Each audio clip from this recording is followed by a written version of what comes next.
وطر 3 رکعات واجب ہیں مغرب کی نماز کی طرح. جس طرح مغرب کی نماز 3 رکعت ہے، درمیان میں سلام نہیں پھیرتے، وطر میں بھی ایسے ہی کرتے ہیں. وطر کو بغیر عذر کے بیٹھ کر پڑھنا جائز نہیں، اگر عذر ہے تو بیٹھ کر بھی ادا کر سکتے ہیں. وطر میں اگر دعائے قنوت یاد نہ ہو تو یاد کرنے کی کوشش کرنی چاہیے. اگر نہیں ہو رہی یاد تو دعائے قنوت کی بجائے سورہ اخلاص پڑھ لیں 1 مرتبہ، تو وہ دعائے قنوت کی کمی اس کے ساتھ پوری ہو جائے گی. جس بندے کو رات کے بعد صبح جاگنے کا یقین ہو تو وطر تہجد کے ساتھ پڑھنا زیادہ افضل ہے.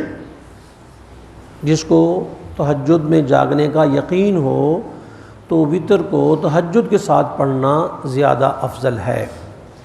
تہجد میں بھی ہمارے دوست کچھ مسئلہ پوچھتے ہیں، کیا پہلے وطر پڑھنے چاہیے یا پہلے تہجد؟ تو آقا دو عالم صلی اللہ علیہ وسلم 8 رکعت نماز تہجد ادا فرماتے، اس کے بعد وطر ادا فرمایا کرتے تھے.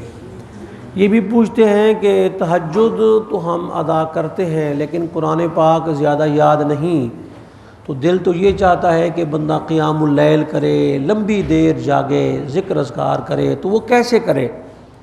تو بھائی سورہ اخلاص ہر رکعت میں 3 بار پڑھتے ہیں، پورے قرآن پاک کا ثواب ہے. جتنا زیادہ ہو سکے اتنا زیادہ. اس کے علاوہ سورہ یاسین آپ کو یاد ہے، سورہ مزمل یاد ہے، جتنی بھی صورتیں آپ کو یاد ہیں وہ قیام کی حالت میں پڑھیں، اس کا بہت زیادہ اجر و ثواب ہے. لیکن جس بندے کو یقین نہ ہو کہ میں تہجد میں اٹھوں سکوں گا یا نہیں اٹھ سکوں گا، تو اسے رات کو تہجد نہیں، رات کے وقت پڑھنا ضروری ہے. لیکن یہ بات عام ہے، رمضان کی نہیں. رمضان شریف میں وطر کو جماعت کے ساتھ پڑھنا ہی افضل ہے. رمضان مبارک میں وطر کو جماعت کے ساتھ پڑھنا ہی افضل ہے. عموماً ہمارے احباب وطر کے بعد جو 2 نفل ہوتے ہیں ان کی طرف غفلت برتتے ہیں. وہ جی کوئی بات نہیں، چھوڑ دیا تو کیا ہو گیا. تو اگر وطر کے بعد 2 نفل پڑھ لیے جائیں اور رات کو نیت کر لی جائے کہ میں صبح تہجد پڑھوں گا، اگر صبح تہجد میں نہیں اٹھ سکا تو وہ جو 2 رکعات وطر کے بعد پڑھی ہیں وہ تہجد میں تبدیل ہو جاتی ہیں.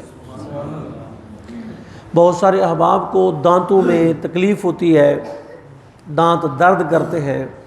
اعلیٰ حضرت عظیم برکت مجدد دین ملت مولانا شاہ احمد رضا خان فاضل بریلوی فرماتے، میں نے ایک بوڑھے شخص کو دیکھا، بوڑھا، اور وہ گنا چھیل کے نہ خود ہی کھا رہا ہے، چبا بھی رہا ہے، چوس بھی رہا ہے.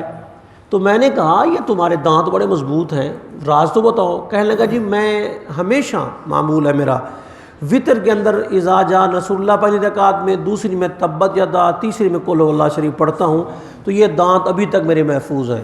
جس کو دانتوں کا مسئلہ ہو تو وطر کے اندر پہلی میں اذا جاء نصر اللہ، دوسری میں تبت یدا، تیسری میں سورہ اخلاص پڑھے.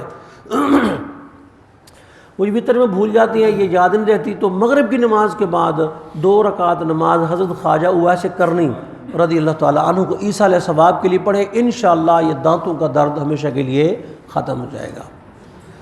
تو ایک تو بات ہوئی وطر سے متعلق. دوسری بات ہے افطاری سے متعلق. جو مسجد میں افطاریاں کرواتے ہیں احباب، بہت ساری جگہ اہتمام بھی ہوتا ہے، بہت ساری جگہ خاص ایام آتے ہیں، مثلا مولا مرتضیٰ کا یوم آ گیا، 21 رمضان مبارک آ گئی، فتح مکہ، اس طرح لوگ مسجد میں افطاری کرواتے ہیں. بہت ساری مساجد میں رواج ہے کہ افطاری کا مال وہاں پہ آتا ہی ہے روزانہ ہی، بالخصوص گاؤں کے اندر.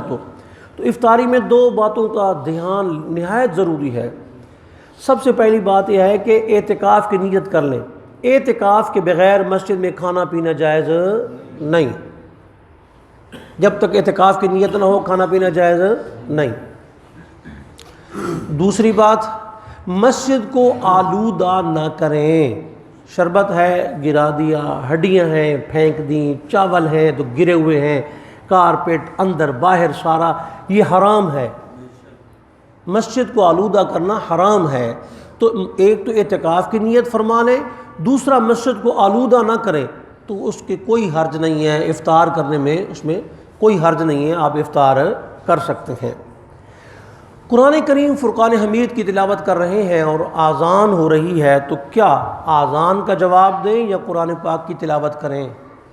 سن لیں، جس وقت آذان شروع ہو جائے تو قرآن پاک کی تلاوت کو بھی بند کر دینا چاہیے۔ اور اعلیٰ حضرت رحمۃ اللہ علیہ فرماتے ہیں جو آدمی آذان کے وقت بولتا رہتا ہے، مرتے وقت اس سے اللہ کلمہ چھین لیتا ہے، کفر کی حالت میں مر جاتا ہے۔ اس وجہ سے جب اذان ہو، تسبیح پڑھ رہے ہیں، کچھ بھی کر رہے ہیں، سارا کچھ چھوڑ کے اذان کو غور سے سننا چاہیے۔ رب العالمین۔